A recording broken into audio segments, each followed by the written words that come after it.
बिस्मिल्लाहिर्रहमानिर्रहीम, अस्सलाम वालेकुम नाज़रीन। प्रोग्राम क्रॉसिंग लाइंस में खुशामदीद। मैं हूं यासिर रशीद। नाज़रीन, अमेरिका और ईरान के दरमियान इस्लामाबाद में होने वाले मुज़ाकरात की नाकामी के बाद अब ये जंग खलीजी पानियों में मुंतकिल हो चुकी है और अमेरिका ने बराह रास्त तसादुम का भी इशारा दिया है और मुज़ाकरात का भी। उसने बराह रास्त तसादुम का रास्ता इख्तियार करने के साथ साथ ईरान को मुआशी दबाव में लाने के लिए बहरी नाकाबंदी शुरू कर दी है। यूं अब सवाल यह है कि अमेरिका ये हदफ हासिल कर सकेगा या नहीं, और सवाल साथ में यह भी कि अमेरिका इस नाकाबंदी का इंजाम किस तरीके से भुगतेगा। अमेरिकी बहरिया ये सलाहियत तो रखती है कि वो खलीज में आने जाने वाले जहाजों की निगरानी के अलावा जरूरत पड़ने पर उन्हें रोक सके। ये अमेरिका के सामने मौजूद दीगर ऑप्शंस की निस्बत एक महफूज हिकमत अमली है, क्योंकि आबनाए हरमुज में मुदाखलत या ईरान के खारक जजीरे पर कब्जा अमेरिका के लिए कभी आसान साबित नहीं होना था। अमेरिकी जंगी जहाज खलीज ओमान के खुले पानियों में रहते हुए ईरानी बंदरगाहों से निकलने वाले जहाजों की निगरानी कर सकते हैं, उन्हें रोक सकते हैं, उनकी तलाशी ले सकते हैं। खुसूसी फोर्सेस, नेवी के हेलीकॉप्टर्स और तेज रफ्तार कश्तियों की मौजूदगी इस ऑप्शन को अमली तौर पर काबिल अमल बनाती है। अमेरिकी सेंट्रल कमांड के मुताबिक यह नाकाबंदी किसी एक मुल्क तक महदूद नहीं होगी, बल्कि ईरानी बंदरगाहों से आने और जाने वाले तमाम जहाजों पर लागू हो सकती है। लेकिन दीगर ममालिक की बंदरगाहों के जरिए सफर करने वालों को इस्तिस्ना हासिल होगा। अमेरिका की इस हिकमत अमली का मकसद ईरान की तेल और गैस की बरामदात को रोकना है, जो जंग के आगाज से अब तक जारी रही और ईरान के लिए अरबों डॉलर के ज़र मुबादला की वजह बनी। अमेरिका की हालिया नाकाबंदी अगर मौसर साबित होती है तो पहले से दबाव का शिकार ईरानी मईशत मजीद कमजोर हो जाएगी। यही वो नुक्ता है जहां हिसाब किताब कुछ पेचीदा हो जाता है। लेकिन यहां पर एक अहम डेवलपमेंट सामने आती है इसी वक्त में कि जब खलीजी पानियों के अंदर अमेरिकी फौज जो है वो मौजूद है और डिस्ट्रॉयर उनके मौजूद हैं। डोनाल्ड ट्रंप के हवाले से न्यूयॉर्क पोस्ट एक क्लेम करती है। वो खबर मंजर आम पे आती है कि डोनाल्ड ट्रंप ने उनसे गुफ्तगू करते हुए कहा कि हम मुज़ाकरात के दूसरे दौर के लिए पाकिस्तान रवाना हो सकते हैं और मुज़ाकरात के हवाले से हमें पाकिस्तान जाने की पूरी उम्मीद है। और साथ ही साथ यह भी कहा कि आइंदा 2 रोज के दौरान यह मुज़ाकरात का दूसरा दौर हो सकता है। रॉयटर्स भी इसी तरह की खबर का क्लेम करता है। लेकिन व्हाइट हाउस के तर्जुमान ये कहते हैं कि मुज़ाकरात के दूसरे दौर के हवाले से गुफ्तगू तो जारी है, लेकिन वक्त और जगह का तयन अभी तक नहीं हो सका। लेकिन गालिब इम्कान यही है कि न्यूयॉर्क पोस्ट की जो खबर मंजर आम पे आई है उसके नतीजे में माजी करीब में पाकिस्तान में होने वाली चहमगोइयों और बैनुल-अक़वामी सतह पर होने वाली सरगोशियों को मद्देनजर रखते हुए आने वाले दिनों के अंदर पाकिस्तान में मुज़ाकरात का दूसरा दौर होने का इम्कान वाज़े और रोशन दिखाई देता है। लेकिन दूसरी तरफ तैयारी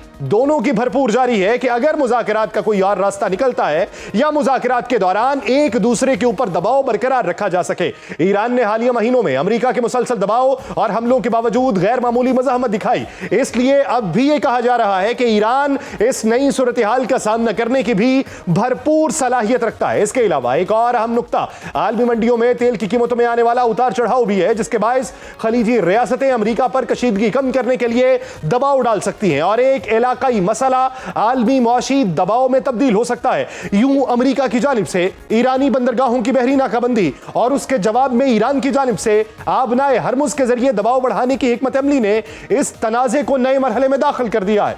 अब यह सिर्फ फौजी ताकत का मुकाबला नहीं रहा, बल्कि दोनों ममालिक की यह कोशिश होगी कि वो एक दूसरे पर नफ्सियाती दबाव डालकर इस जंग में बेहतरी हासिल कर सके। इन हालात में अमेरिका मुज़ाकरात जारी रखने से इनकार अभी तक नहीं कर रहा। ईरान आबनाए हरमुज से गुजरने वाले जहाजों पर टॉल आयद करके अपनी एक नई मुआशी हिकमत अमली तश्कील देने की भी पूरी पोजीशन में है। यह रास्ता सियासी तौर पे दोनों फरीकैन के लिए काबिल कबूल होगा, क्योंकि इन हालात में दोनों फरीक ही अपनी अपनी फतह के दावों पर कायम रहेंगे। लेकिन हकीकत में ईरान के लिए यह रास्ता ज्यादा फायदेमंद नहीं, क्योंकि ईरान के लिए खुद पर आयद अमेरिकी पाबंदियों के खात्मे और आलमी मईशत से दोबारा जुड़ने के मुकाबले में यह रास्ता कम मुअस्सर है। दूसरी जानिब ईरान अपने जौहरी प्रोग्राम को एक मुज़ाकराती हथियार के तौर पर इस्तेमाल कर रहा है, लेकिन उसे इस बात का खदशा भी है कि वो अगर इस प्रोग्राम पर समझौता कर लेता है तो भी उस बात की कोई जमानत नहीं कि अमेरिका माजी की तरह मुस्तकबिल में दोबारा मुआहिदे से दस्तबरदार नहीं होगा। माजी के तजर्बात ने ईरान के एतमाद को कमजोर किया है और यही वजह है कि वह अब दबाव के मुतबादिल जराए तलाश कर रहा है और आबनाए हरमुज को दबाव के एक मुअस्सर आले के तौर पर देख रहा है, क्योंकि उसने अमेरिका की बेचैनी में गैर मामूली तौर पे इजाफा किया है।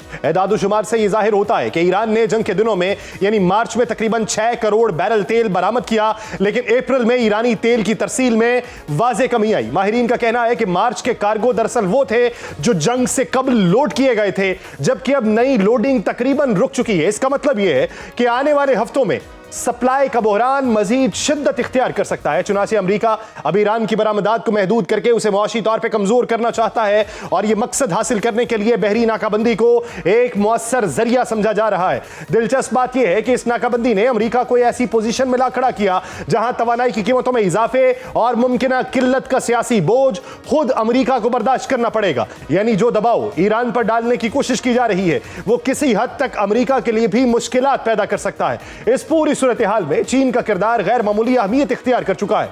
ईरान अगरचे चीन को अपनी मजमूई तेल बरामदात का एक महदूद हिस्सा बरामद करता है, लेकिन चीन के लिए असल मसला तवानाई की मुसलसल फराहमी और आलमी तजारती इस्तेहकाम है।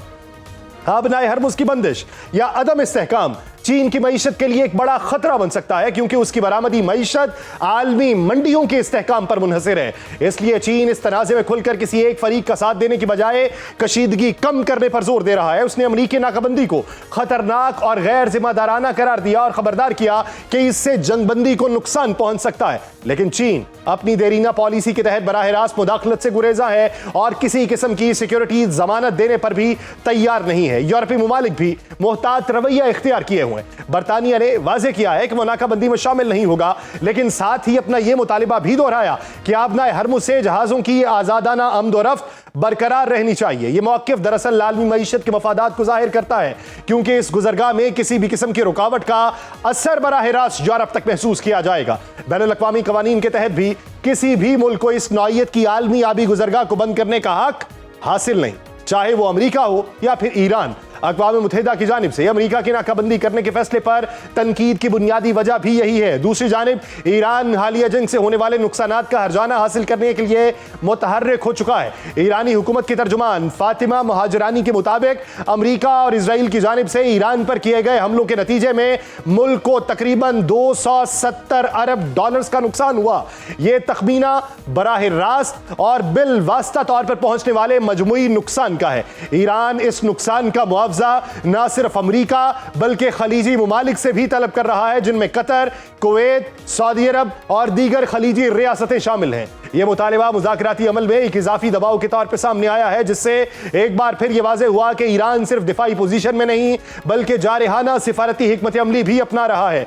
मजमूई तौर पर देखा जाए तो आबनाए हरमुज ईरान के लिए इस वक्त सबसे मुअस्सर हथियार है, क्योंकि उसे एक ऐसी ताकत फराहम कर रही है जो उसके रिवायती फौजी या जौहरी वसाइल से कहीं ज्यादा असर रखती है, जिसने बैक वक्त अमेरिका, यूरोप, चीन और पूरी आलमी मईशत को मुतासिर किया, और यही उसकी असल कुव्वत है। लेकिन यह दबाव बरकरार रखना ईरान के लिए आसान नहीं होगा, क्योंकि यह ना सिर्फ हालिया मुज़ाकराती अमल को मुतासिर करेगा बल्कि एक बड़े और बेकाबू बहरान को भी जन्म देगा। इस दौरान एक और अहम नुमाया पेशरफ्त यह हुई कि अमेरिका और ईरान एक बार फिर बिलमुशाफा मुज़ाकरात के अगले दौर पर गौर कर रहे हैं, जिसका इब्तदा के अंदर तज़किरा कर चुका हूं। मुख्तलिफ आलमी खबर रसां इदारों के मुताबिक अमेरिका और ईरान के दरमियान पसे पर्दा राबिते तेज हुए। एक रिपोर्ट यह बताती है कि मुज़ाकरात के अगले दौर के लिए इस्लामाबाद, जनीवा और चंद दीगर मुकामात इब्तदाई तौर पर ज़ेरे गौर थे। हतमी मकाम और वक्त का तयन बाकी था, लेकिन डोनाल्ड ट्रंप के हवाले से न्यूयॉर्क पोस्ट इस्लामाबाद का ही तासुर दे रहा है। दोनों फरीक किसी न किसी शक्ल में दोबारा मेज पर आने पर आमादा हो चुके हैं और सालसी करने वाले मुमालिक इस अमल को आगे बढ़ाने के लिए सरगर्म है। इस पेशरफ्त के साथ ही यह भी वाज़ेह हो रहा है कि पाकिस्तान, मिस्र और तुर्की जैसे मुमालिक अब भी पसे पर्दा अहम किरदार अदा कर रहे हैं, जो न सिर्फ दोनों मुमालिक के दरमियान राबितों को बरकरार रखे हुए हैं बल्कि दोनों जानिब एतमाद साजी की कोशिशों में भी मसरूफ है। इस्लामाबाद में होने वाले हालिया मुज़ाकरात को इसी सिलसिले की एक अहम कड़ी करार दिया जा रहा है, जहां तवील नशिस्तों के बावजूद हतमी मुआहिदा तो नहीं हो सका, लेकिन कई निकात पर पेशरफ्त जरूर हुई। पाकिस्तानी क़यादत इस अमल को अपनी सिफारती कामयाबी के तौर पर देख रही है। हुकूमती सतह पर यह मौक़िफ़ सामने आया कि दहाइयों बाद पहली बार अमेरिका और ईरान बराह रास्त मुज़ाकरात के लिए पाकिस्तान आए, और यह खुद एक बड़ी पेशरफ्त है। वज़ीर-ए-आज़म शहबाज शरीफ का यह बयान मानी खेज है कि यह कोशिशें आगे भी जारी रहेंगी। दूसरी जानिब ईरान के अंदर से भी ऐसे इशारे मिल रहे हैं कि वह इस वक्त बैक वक्त कई आलमी ताकतों से राबिते में है, जिनमें यूरोपीय मुमालिक भी शामिल हैं। इससे यह जाहिर होता है कि ईरान सिर्फ दो तरफा मुज़ाकरात मुज़ाकरात तक महदूद नहीं रहना चाहता, बल्कि वो एक वसी तर सिफारती फ्रेमवर्क के जरिए अपने लिए इन मुज़ाकरात से कुछ ज्यादा हासिल करना चाहता है। इस पूरी सूरत हाल में सबसे हसास और अहम नुक्ता ईरान का जौहरी प्रोग्राम है, जो अब भी दोनों ममालिक के दरमियान सबसे बड़ा इख्तलाफी मामला बना हुआ है। इत्तलात के मुताबिक ईरान ने यूरेनियम की अफजूदगी को 5 साल के लिए मुअत्तल करने की पेशकश की, लेकिन अमेरिका इससे कहीं ज्यादा सख्त मौकिफ इख्तियार किए हुए है, जो ईरान पर जोर दे रहा है कि वो यूरेनियम की अफजूदगी 20 साल के लिए रोक दे। ये वो बुनियादी इख्तलाफ है जो दोनों ममालिक में होने वाले मुज़ाकरात में रुकावट की वजह बना। अमरीकी मौक़िफ़ इस हवाले से निहायत वाज़ेह और दो टोक है। अमरीका का कहना है कि ईरान न सिर्फ जौहरी हथियार हासिल नहीं कर सकता, बल्कि उसकी अफजूदगी की सलाहियत को भी मुकम्मल तौर पर ख़त्म किया जाना चाहिए। इसके साथ अमरीका यह भी चाहता है कि ईरान के पास मौजूद अफजूदा यूरेनियम को मुकम्मल तौर पर उसके कंट्रोल में दिया जाए, ताकि किसी भी मुमकिन खतरे को खत्म किया जा सके। अमरीका निगरानी का ऐसा मौसर निजाम भी कायम करना चाहता है, जिसके जरिए यह यकीनी बनाया जा सके कि ईरान खुफिया तौर पर किसी जौहरी प्रोग्राम में मसरूफ नहीं। ईरान अगरचे उसूली तौर पर कहने पर आमादा दिखाई देता है कि वो जौहरी हथियार नहीं बनाएगा, लेकिन इस सतह की निगरानी पर वो कभी तैयार नहीं होगा। अमरीकी नायब सदर ने कहा कि अमरीका की जानिब से ईरान को बता दिया गया कि कौन से मामले पर कोई रियायत दी जा सकती है और कौन से मामले पर ईरान को कोई ठोस यकीन दहाना कराना होगी, ताकि अमरीकी सदर यह महसूस कर सके कि उन्हें एक अच्छी डील मिल रही है। जेडी वेंस के मुताबिक अमरीकी सदर का कहना है कि ईरान कभी जौहरी हथियार हासिल नहीं कर सकता, और यही हमारी तमाम रेड लाइंस की बुनियाद है। दिलचस्प बात यह है कि अमेरिका की जानिब से एक तरफ सख्त शराइत रखी जा रही हैं, दूसरी तरफ अमेरिकी सदर ट्रंप की जानिब से यह दावा किया जा रहा है कि ईरान मुआहिदे के लिए बेताब है और खुद राबिते कर रहा है। इस बयानिए में एक वाज़ेह नफ्सियाती पहलू है, जहां हर फरीक खुद को मजबूत पोजीशन में जाहिर करने की कोशिश कर रहा है। डोनाल्ड ट्रंप ने यह भी कहा कि इस वक्त कोई लड़ाई नहीं हो रही, लेकिन ईरान के साथ कशीदगी बरकरार है। उनके मुताबिक ईरान के खिलाफ नाकाबंदी जारी है, जिसके बायस ईरानी तिजारत शदीद मुतासिर हुई। उन्होंने एक बार फिर अपना यह दावा दोहराया कि अमेरिका जौहरी हथियारों के मामले पर किसी सूरत पीछे नहीं हटेगा, और ईरान अगर इस शर्त पर राजी ना हुआ तो कोई मुआहिदा नहीं होगा। दूसरी तरफ ईरानी सदर ने वाज़ेह किया कि उनका मुल्क अमन मुज़ाकरात जारी रखने के लिए तैयार है और सिफारतकारी को तरजीह देता है। उन्होंने खबरदार किया कि दबाव और फौजी कार्रवाई मसाइल को मजीद बढ़ा सकती है। ईरानी पासदारान इनकलाब ने भी खबरदार किया है कि अगर जंग दोबारा शुरू हुई तो ईरान अपनी ऐसी सलाहियतें सामने लाएगा जिनका दुश्मन तसव्वुर भी नहीं कर सकता। यूं अमेरिका और ईरान के दरमियान इस वक्त अगरचे जंगबंदी बरकरार है, और अमरीकी सदर के मुताबिक दोनों ममालिक के दरमियान कोई बराह रास्त लड़ाई नहीं, लेकिन दोनों ही मुल्क एक दूसरे पर दबाव बढ़ाकर मुज़ाकरात में अपना पलड़ा भारी रखना चाहते हैं। यह कशीदगी बराह रास्त आलमी मईशत पर असरअंदाज हो रही है। इब्तदाई तौर पर जब मुज़ाकरात की उम्मीदें कम हुई, नाकाबंदी का ऐलान सामने आया, तो तेल की कीमतें $100 फी बैरल से तजावुज कर गई।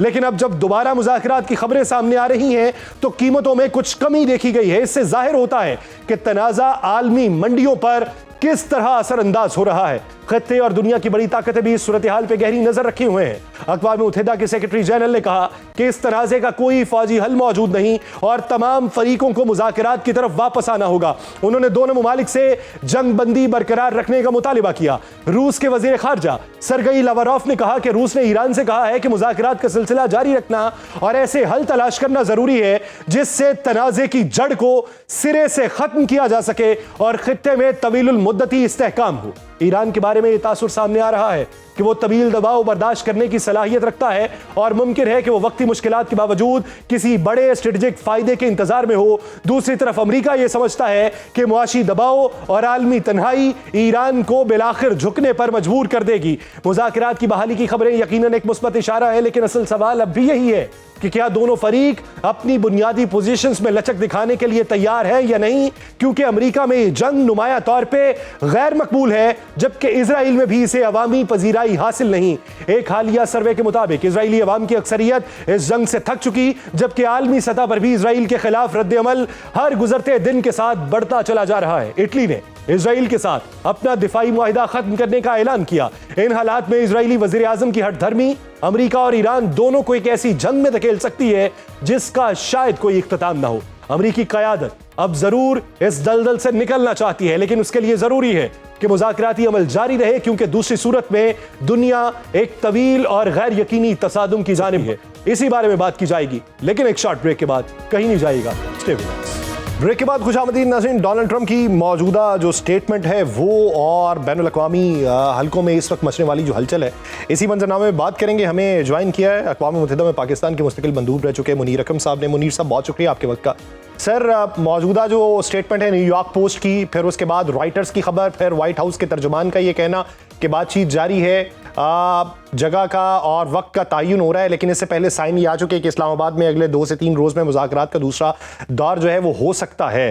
तो ऐसे वक्त के अंदर क्या हम ये समझें कि ये पहले मुज़ाकरात की टेबल के ऊपर बैठी हुई चीजें ही हैं जिसको प्रोलॉन्ग किया जाएगा, या फिर इन दिनों के अंदर, जिन दिनों में ये वक्फा जारी था, इन दिनों में राबिते मजीद जगहों से किए गए हैं, ये उसका आउटकम है आने वाले दिनों में? जी, ये देखिए, ये वक्फा जो था उसमें बहुत यानी कि ज़रूरी और अहम एक्सचेंज ऑफ मैसेजेस होते रहे, और ये पाकिस्तान के तहत होते रहे, और पाकिस्तान की ये बिल्कुल कोशिश रही थी कि जो मसले रह गए थे, जो जिन मसलों पर इत्तेफाक नहीं था, उसको किस तरह से रिकंसाइल किया जाए। तो मेरे ख्याल में हमारी तरफ से ज़्यादा फिर कुछ पेशरफ्ती हुई है। उसकी वजह से एटलीस्ट ट्रम्प साहब को ये नज़र आ रहा है कि शायद एग्रीमेंट हो सके, तो इसलिए ये ऐलान किया उन्होंने। अब ये हमने देखना है कि ईरान की तरफ से ये कंफर्म होता है या नहीं होता है, उनकी तैयारी है या नहीं है, और फिर यही फैसला करना होगा कि किस वक्त दूसरा दौर किस वक्त होगा और कहाँ होगा। ये सब कंफर्मेशन अभी तक आने ज़रूरत है। पर ये ट्रम्प साहब का जो ऐलान है और जो अमेरिकनों ने कहा है, ये बहुत एक पॉजिटिव साइन है, और एक इससे जाहिर होता है कि पाकिस्तान ने कितना काम किया और इस मुआहदे को आगे बढ़ाने के लिए, और इंशाल्लाह फिर हमारी कामयाबी होगी इसमें। सर, एक तरफ नेवल ब्लॉकेड के हवाले से इक़दामात, और ब्लॉकेड किया भी जा चुका, और उसमें से कुछ जहाज जो हैं वो गुजरने की इतलात भी हैं, जिसमें एक चाइनीज ऑयल टैंकर भी वहां से गुजरा। तो एक तरफ से ये मुज़ाकरात के हवाले से बातचीत, तो एक तरफ दबाव है, दूसरी तरफ मुज़ाकरात है, एक तरफ अमरीकी उजलत है, दूसरी तरफ ईरानी तहम्मुल है। तो आने वाले दिनों के अंदर आप क्या समझते हैं कि यूरेनियम के हवाले से जो मौक़िफ़ अमरीका अपना रहा है वो ज़्यादा सच दिखाई देता है, या फिर ईरान का आज से कोई 2 माह पहले का जो मौक़िफ़ था वो ज़्यादा सही दिखाई देता है?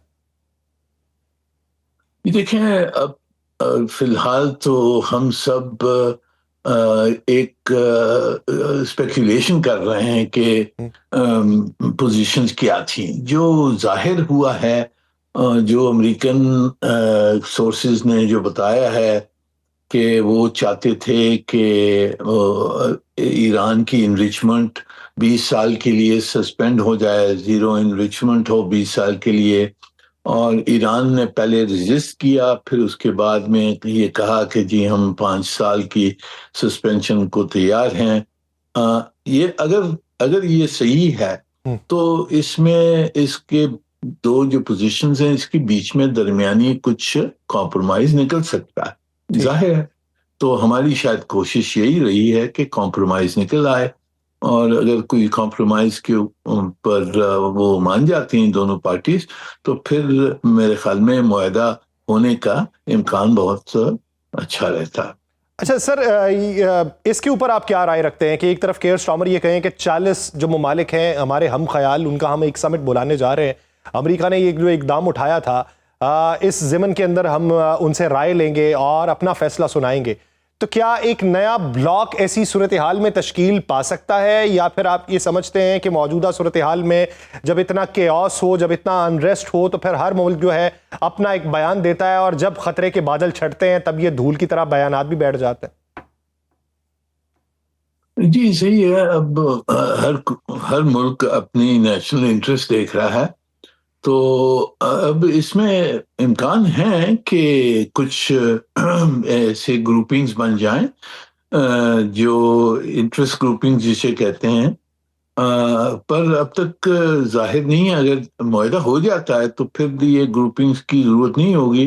पर आगे जाकर अगर देखना है हमने कि इस खित्ते में अमन कैसे आ सकता है, कोऑपरेशन कैसे हो सकती है, तो फिर ग्रुपिंग्स बन सकती हैं।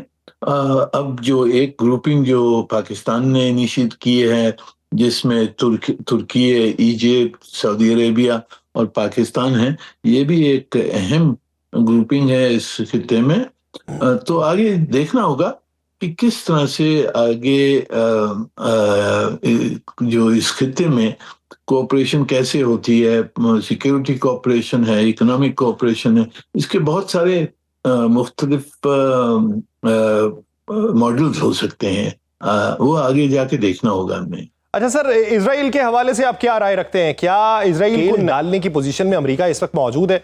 हमें फॉरेन मिनिस्टर जो इसराइल के हैं उनका एक बयान तो सुनने को मिला कि जो दोनों डेलीगेशंस की मुलाकात हुई, लेबनान और इजरायली डेलीगेशन की अमेरिका के अंदर, वहां पे ये तय हुआ कि नॉर्मलाइजेशन की तरफ और सीज फायर की तरफ हम बढ़ेंगे। क्या आने वाले दिनों के अंदर वो जो एक्सपेंशन का एक ख्वाब है इसराइल का, जो जारहियत का एक अज़्म है इसराइल का, उसको नकेल डाली जा सकती है, या फिर ये मंजर कुछ और है और आने वाले दिनों में उसकी समत कुछ और तय होना है? ये देखिए, अब हमने स्टेप बाय स्टेप करना है ये मसलों को हल। पहले तो ये ईरान और अमेरिका और इसराइल की जो जंग है, इसको रोकना है और इस पे कोई मुआहदा करवा कर इस जंग को और जो खलीज के ममालिक इन सब की सिक्योरिटी हासिल करनी। इस इसराइल को आगे जाके भी उसको थमाना पड़ेगा, और वो या अमेरिका की कोऑपरेशन के साथ होगा या अमेरिका की कोऑपरेशन के बगैर होगा। पर हमने उस पर तवज्जो देनी होगी। एक ये जंग बंद हो जाए तो उसके बाद में ईरान, पाकिस्तान, तुर्की, इजिप्ट, सऊदी अरेबिया का जो क्वाड है, उसके तहत ईरान का भी उसमें रोल हो सकता है आगे जाकर, और दूसरे ममालिक भी आ सकते हैं इसराइल को रोकने के लिए। इसराइल की जो कुछ जो ऑब्जेक्टिव्स हैं वो बिल्कुल नाजायज हैं, और उसको रोकने के लिए पूरी दुनिया ने कोऑपरेट करना होगा। पर उसमें भी हमारा रोल एक अहम हो सकता है। पर वो ये मुआहदा इस जंग पर हो जाए, उसके बाद में फिर इसराइल को हमने थामना होगा। अच्छा सर, भारत के किरदार के हवाले से क्या राय रखते हैं कि 38-39 दिन खामोशी तारी रही, ना ईरान की हिमायत की, ना अमेरिका की मुखालिफत की, ना इजरायली हमलों की मुखालिफत की, बल्कि पसे पर्दा उनके साथ ताल्लुकात जारी रहे और बाकायदा तौर पे ये कहा जाता रहा कि हम इजराइल के साथ हैं। लेकिन जब मुज़ाकरात के हवाले से खबरें आना शुरू हुई, जंगबंदी हुई, तो भारत ने ये कहना शुरू कर दिया कि हम तो जंगबंदी की हिमायत करते हैं, हम तो पहले कह रहे थे डी एस्केलेशन की तरफ जाना चाहिए। फिर जब ये मुज़ाकरात के बाद जेडी वैंस वापस चले गए तो उनका मीडिया बोल बोल के नहीं थक रहा, बल्कि मरे जा रहा है कि मुज़ाकरात नाकाम हो गए और पाकिस्तान का किरदार इसमें मनफी रहा। अब जाके खबर ये आई कि ट्रंप कह रहे हैं पाकिस्तान हम जाएंगे, तो नरेंद्र मोदी उठे और उन्होंने एक ट्वीट कर दिया कि हमने भी आबनाए हरमुज के हवाले से कोशिशें की हैं। तो भारत का ये जो किरदार है सिफारती एतबार से, ये इस हद तक क्यों गिर चुका है, या इस हद तक साइडलाइन क्यों वो हो चुका कि दुनिया उसकी तरफ तवज्जो नहीं दे रही और उसे खड़े होकर बताना पड़ता है कि मैं भी इस खत्ते में हूं? हाँ जी जी, जो भारत हमसे करना चाहता था वो उसके ऊपर, खुद के ऊपर लागू हो गया है। आइसोलेट हो गए हैं, और आइसोलेट हो गए हैं क्योंकि बहुत सारी उन्होंने स्ट्रेटेजिक और टैक्टिकल मिस्टेक्स किए हैं पिछले साल में। और एक मिस्टेक के ऊपर दूसरी मिस्टेक करते जा रहे हैं। तो अब नजर आ रहा है कि एक तरफ रह गए हैं और वो अपनी रेलेवेंस को बताना चाहते हैं, तो एक दिन एक तरफ जाते हैं, दूसरी दिन दूसरी तरफ जाते हैं। पर इट्स ये हमें इसके ऊपर तो इनको देखना है। ये पवलोवियन रिएक्शन है, जो पाकिस्तान के लिए अच्छा है और हिंदुस्तान के लिए बुरा है। ये उनकी रिएक्शन है, और बड़ी बचपना है, स्पेशली उनकी मीडिया में तो बहुत बचपने की तरफ तरह उन्होंने बर्ताव किया है। मेरे ख्याल में पाकिस्तान को बिल्कुल ही इसको इग्नोर करना चाहिए। सही। इन इन के जो कुछ कहते रहे भौंकते रहेंगे। अच्छा सर, आप मेरा उन पे फिर एक कोई आखिरी तवज्जो नहीं सवाल दें, और है। बिल्कुल एक और वो ताकत चीज सर, एक और ताकत है जिसने खामोशी इख्तियार किए रखी, हल्के फुल्के बयानात देती रही और उसने ये कहा कि हम तो गहरी नज़र रखे हुए हैं। और गुज़श्ता 1-2 दिन में जब नेवल ब्लॉकेट की बात हुई उस वक्त उन्होंने कहा कि हम इसके ऊपर गहरी नज़र रखें और रिएक्शन भी दे सकते हैं। मेरी मुराद चाइना का इस पूरे मंजरनामे में किरदार क्या रहा है? पसे पर्दा उसने क्या सिफारतकारी की है? और फिर डोनाल्ड ट्रंप को यह कहना पड़ गया कि चाइना का भी इसमें बहुत ज्यादा किरदार है। चाइना को परेशानी क्या थी और चाइना ने उसका रिएक्ट कैसे किया? पहली चीज तो यह है कि चीन ने देखा जब ये जंग शुरू हुई है तो उन्होंने इस जंग के खिलाफ उन्होंने बयानात तो दे दिए। सिक्योरिटी काउंसिल में जब ये एक करारदाद पेश हुई जो वन साइडेड थी, वो सिर्फ खलीज के ममालिक के ऊपर जो हमले हुए हैं उसकी तंबी की है, पर जो ईरान के ऊपर हमले हुए हैं उसका कोई जिक्र नहीं था। तो चीन और रूस ने उस करारदाद को वीटो कर दिया। तीसरी चीज, जब ये हमने सीज फायर करवाया उससे पहले पाकिस्तान ने और चीन ने अपनी पोजीशंस कोऑर्डिनेट की और उन्होंने, आपको याद होगा, जो 5 नुक्ते का जो प्लान था वो बीजिंग से हमने वहां से इख्तियार किया था, जिसका एक फ्रेमवर्क दे रहा था पीस एंड सिक्योरिटी का, उस मुआहदा का। आखिर में जब ये हमने सीज फायर का मुआहदा करवाया और तो उस वक्त भी चीन ने ईरान को यही हिदायत दी और उनसे यही कहा कि आप मान लें, ये जो सीज फायर है वो मान लें, ये आपके हक में है और आप जाइए पाकिस्तान में जाके आप। तो इससे यही नजर आता है पहली चीज कि चीन ने अपना किरदार तो अदा किया बहुत तरीके से। दूसरा कि पाकिस्तान और चीन की कोऑर्डिनेशन जो है वो बहुत करीबी रही है और अब तक भी जारी है, क्योंकि चीन हमारा स्ट्रेटेजिक पार्टनर है। और ये मेरे ख्याल में जाहिर होता है कि पाकिस्तान और चीन की जो सिफारती कोशिशें हैं वो हर वक्त कोऑर्डिनेशन में चलती हैं और उसी के तहत हमारी जो सक्सेस है वो डिपेंड इस पे करती है कि हमारे ताल्लुकात चीन से इतने गहरे हैं। सही। और अमेरिका से भी अच्छे ताल्लुकात हैं और इस वजह से हमारी कामयाबी हुई है। हमारी कामयाबी हुई है और इस कामयाबी का प्रचार जो है वो इस वक्त पूरी दुनिया के अंदर हो रहा है। उम्मीद करते हैं कि ये जो पूरा अमल है ये पाया तकमील तक पहुंचे और अमन की राह हमवार हो। बहुत शुक्रिया मुनीर अकरम साहब इस हवाले से अपना वक्त देने के लिए। इसी मंजरनामे में मजीद बात करेंगे लेकिन एक शॉर्ट ब्रेक के बाद कहीं नहीं जाएगा। ब्रेक के बाद खुशामदीद नाज़रीन, इब्तदाई के अंदर जिस मुहर्रिकात और जिस मंजरनामे के ऊपर गुफ्तगू की गई है उसी का इहाता करेंगे। प्रोग्राम के इस हिस्से में हमारे साथ मौजूद हैं मुअज़्ज़ज़ मेहमानान गिराम, dean aerospace and strategic studies university Islamabad doctor Adil Sultan साहब। डॉक्टर साहब बहुत शुक्रिया आपके वक्त का। और दिफाई तजियाकार lieutenant general retired Raza Mohammad Khan साहब ने हमें ज्वाइन किया है। जनरल साहब मैं आपका भी मशकूर हूँ।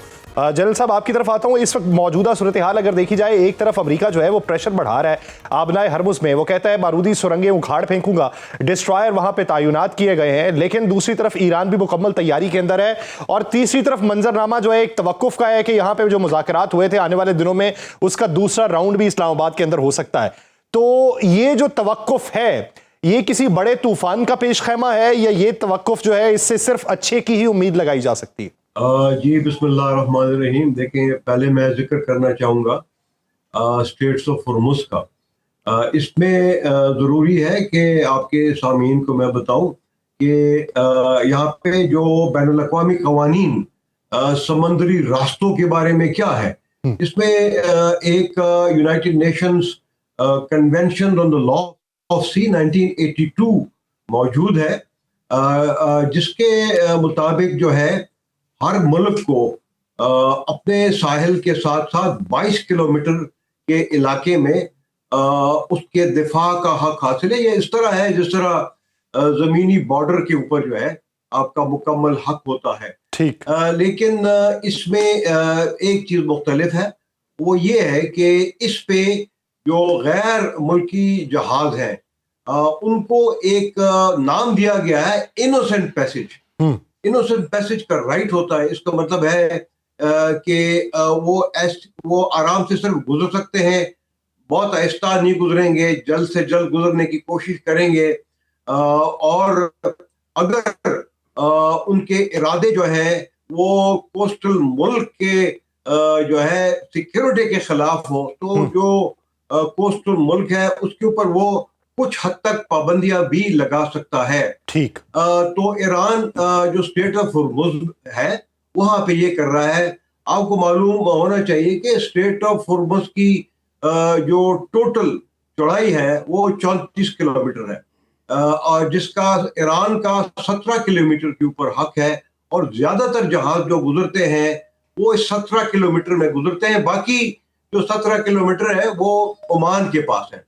तो ये ईरान ने कहा है कि उसको वो कंट्रोल कर रहा है, उसने उसको ब्लॉक नहीं किया। और साथ साथ लेकिन यूनाइटेड स्टेट्स और बाकी दुनिया कह रहे हैं, जिसमें चाइना भी शामिल है, कि ये एक फ्री पैसेज होता है, इसके ऊपर किसी किस्म का टोल या टैक्स आप नहीं लगा सकते। ठीक। लेकिन यूनाइटेड स्टेट ने इसी पॉइंट को सामने रखते हुए अभी स्टेट्स ऑफ होर्मुज़ को ब्लॉक कर दिया है, जो कि खुद जो है लॉ ऑफ द सी में वो जो है वो एक एक्ट ऑफ वॉर है। तो सूरत हाल संगीन है, मतलब जो पीस है, जो अमन है, जो सीज फायर है, वो फ्रेजाइल है। और हम उम्मीद करते हैं कि इसके ऊपर जो कोशिश हो रही है अमेरिका की तरफ, ये एक प्रोबेबली एक प्रेशर टैक्टिक्स है। सही। इसलिए कि इसको इम्प्लीमेंट करना उसके लिए बहुत मुश्किल होगा।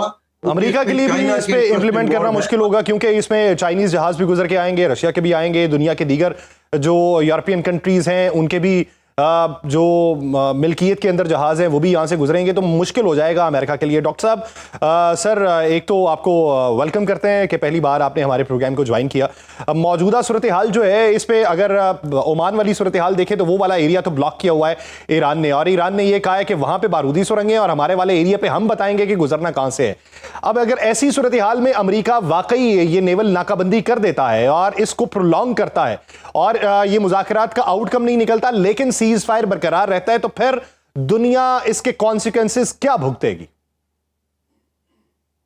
जी शुक्रिया मुझे इनवाइट करने का। देखिए इस वक्त तो जो परेशानी है वो पूरी दुनिया को, स्पेशली अमेरिका की जो अलाइज है यूरोप के अंदर, वो काफी इसमें वो परेशान है क्योंकि उनकी इकोनॉमीज काफी एडवर्सली इम्पैक्ट हो रही है। अब यूनाइटेड स्टेट्स ने ऐलान तो कर दिया है, वो कुछ मुल्कों के शायद वो जहाज रोक भी ले अपनी पावर के साथ, लेकिन जैसे आपने फरमाया है अब चाइना और रशिया के जहाज अगर वहां से गुजरेगा तो यूनाइटेड स्टेट्स क्या उसको रोक सकेगा या उसको डिस्ट्रॉय कर सकता है? वो तो फिर एक बहुत बड़ा क्राइसिस हो जाएगा। आपने वो स्टेटमेंट्स चाइनीज की डिफेंस मिनिस्टर की भी कल परसों की सुनी थी कि उनकी कुछ कमिटमेंट है ईरान के साथ, उनका ट्रेड जो चल रहा है वो उनको ऑनर करेंगे। तो वो एक तरह से उनको क्लियर मैसेज था कि हमारे शिप्स आएंगे जाएंगे और आप उसका कुछ नहीं कर सकते। तो अब जब ये पार्शियल ब्लॉकेड अगर लगा भी ले वो उन कंट्रीज के लिए कि जिनके ऊपर इन्फ्लुएंस कर सकता है यूनाइटेड स्टेट्स, हम जैसे कंट्रीज हैं, जैसे हमारे बिल्कुल शिप जाएगा तो हो सकता है वो आगे से वो उसको रोक ले, लेकिन जो बड़ी पावर्स है उनको नहीं रोक सकेगा। अब बाकी जो यूरोप जो है वो कल परसों जो वो एक इजलास करना चाह रहे हैं, इसी के ऊपर एक ऑनलाइन एक अपना कॉन्फ्रेंस करना चाह रहे हैं जिसमें ब्रिटेन और फ्रांस ने लीड ली हुई है। वो यूनाइटेड स्टेट्स पे प्रेशर तो जरूर डालेंगे कि एक आप स्ट्रेट ऑफ हॉर्मुज़ जो खुला था उसको ब्लॉक करने के लिए वो ब्लॉक कर दिया आपने सिर्फ इसलिए कि उसको दोबारा खोलना चाह रहे हैं आप, तो कोई मंतक समझ नहीं आ रही इसकी। तो मेरा ख्याल ये है कि ट्रम्प साहब जरा जिस तरह से थोड़ा सा अपना एक पोस्चरिंग कर रहे हैं, लेकिन ये उनके भी हक में नहीं है और उनके अलायंस के हक में भी नहीं है, तो दुनिया का प्रेशर उनके ऊपर आएगा, इवेंचुअली उनको बैक ऑफ करना पड़ेगा। ठीक। जनरल साहब, जिस तरह डोनाल्ड ट्रंप ने कुछ देर पहले बयान दिया न्यूयॉर्क पोस्ट को और उन्होंने कहा कि ईरान के साथ जल्द पाकिस्तान में दोबारा मुज़ाकरात हो सकते हैं, मुज़ाकरात के लिए पाकिस्तान जाने का इम्कान बहुत ज़्यादा है और अगले 2 रोज़ के दौरान ये दौरा जो है ये पाकिस्तान का हो सकता है, तो फिर हम ये समझ लें कि ये जो अभी तमाम तर स्टेटमेंट्स चल रही हैं या समंदर के अंदर जो हलचल चल रही है ये सिर्फ और सिर्फ प्रेशर टैक्टिक है, एक ड्राफ्ट तैयार हो चुका, और जिस तरह एक खामोशी पाकिस्तान की तरफ से भी देखी गई है कि मुज़ाकरात के बाद पाकिस्तान ने उस पर बहुत ज्यादा गुफ्तगू नहीं की, हिफ्ज़ मातकद्दुम खामोशी ही इख्तियार की है। तो दूसरा दौर रॉयटर्स, न्यूयॉर्क पोस्ट के मुताबिक जिस तरह डोनाल्ड ट्रंप गुफ्तगू कर रहे हैं, ये बेहतरी के इम्कान रोशन करेगा? देखिए, पाकिस्तान ने इस्लामाबाद टॉक्स के बाद जो है, उसके फौरन बाद जो है, डिप्लोमेटिक नॉर्म्स को सामने रखते हुए कोई स्टेटमेंट्स नहीं दिए, लेकिन उसके बाद गवर्नमेंट ऑफ पाकिस्तान ने बड़ा क्लियरली ये बताया है कि जो बातचीत है वो फेल नहीं हुई है, वो पार्शियली सक्सेसफुल है। और उसमें जो सबसे बड़ी बात है वो ये है कि एक ट्रस्ट जो है, म्यूचुअल ट्रस्ट क्रिएट किया गया है इस 21 घंटे के मुलाकात से, जो कि 47 साल से जो है मौजूद नहीं था।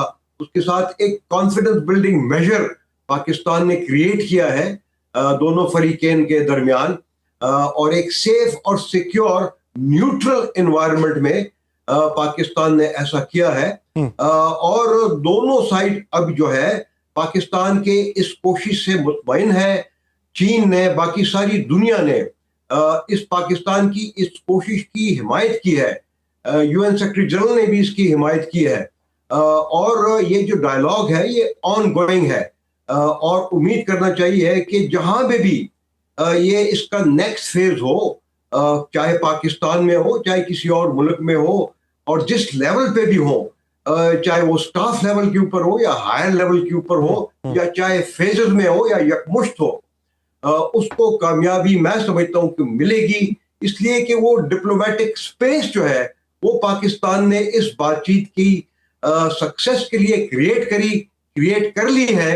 और उसके साथ साथ जो प्रेशर टैक्टिक्स हैं, चाहे अमेरिका की तरफ से हो चाहे ईरान की तरफ से हो, वहां पे जो पीस स्पॉइलर है इजराइल की तरफ जो है, वहां पे भी कुछ ना कुछ इसके अगेंस्ट हो सकता है। इंडिया भी इसमें वो है पीस स्पॉइलर का रोल अदा कर सकता है, लेकिन इवेंचुअली चूंकि सारी दुनिया, ईरान के अवाम, अमेरिका के अवाम और सारी दुनिया के अवाम, गल्फ के मुमालिक ये चाहते हैं कि अमन बरकरार रहे, तो उनके ऊपर खुद लोगों का इतना प्रेशर है कि ये अमन की तरफ मामला जाएगा। और मैं समझता हूं कि जंग जो है ये इसका इलाज भी नहीं है, और अमन की तरफ जो है लोग मजबूर होंगे जाने के लिए। सही। डॉक्टर साहब, हमने हिफ्ज़ मातकद्दुम में एहतियात का दामन थामे रखा। बहुत सी जगहों से हमारे ऊपर तनकीद भी हुई कि पाकिस्तानी मीडिया जो है ये खबर नहीं दे सका, बैनुल अक़वामी मीडिया खबरें देता रहा, हालांकि पाकिस्तान के अंदर मुज़ाकरात हो रहे थे।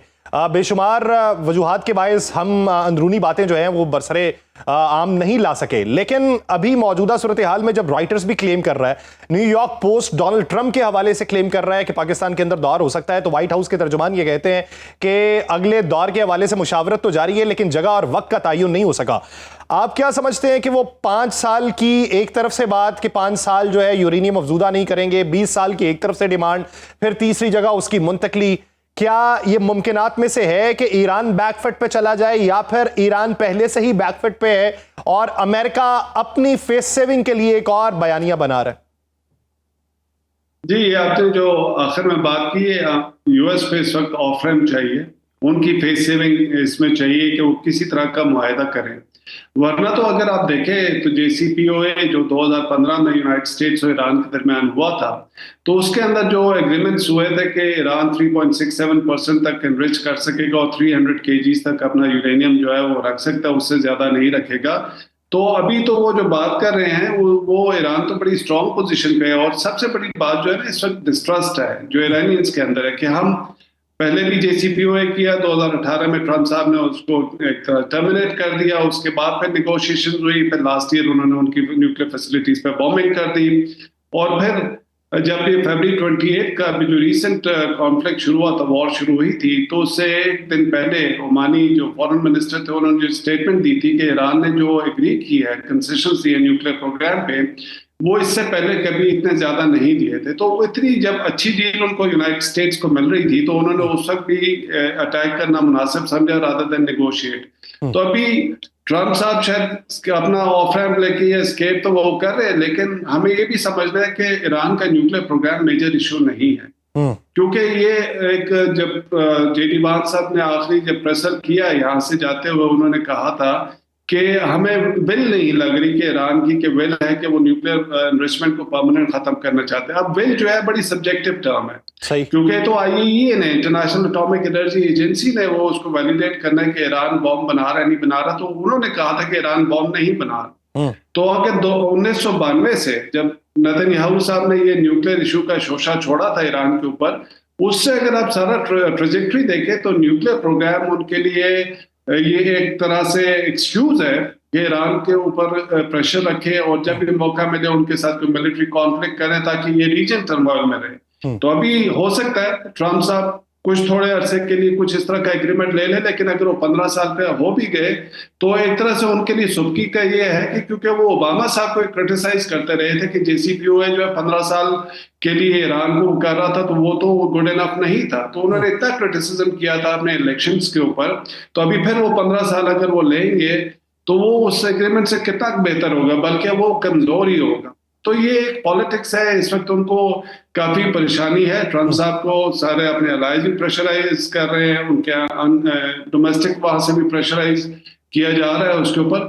तो शायद फेस सेविंग के लिए कुछ वो फेस सेविंग के लिए कुछ ना कुछ ऐसी बात कर ली जाए, लेकिन माजी के मुआहिदों से ये कतई तौर पे मजबूत या मुख्तलिफ नहीं हो सकता। बहुत शुक्रिया डॉक्टर आदिल सुल्तान साहब, लेफ्टिनेंट जनरल रिटायर्ड रजा मोहम्मद खान साहब, इस हवाले से अपना वक्त देने के लिए। नाज़रीन, प्रोग्राम का वक्त खत्म हुआ चाहता है, मुझे दीजिए इजाजत। आपसे मुलाकात होगी कल के रोज। अपना बहुत सा ख्याल रखिएगा। अल्लाह ने के बाद।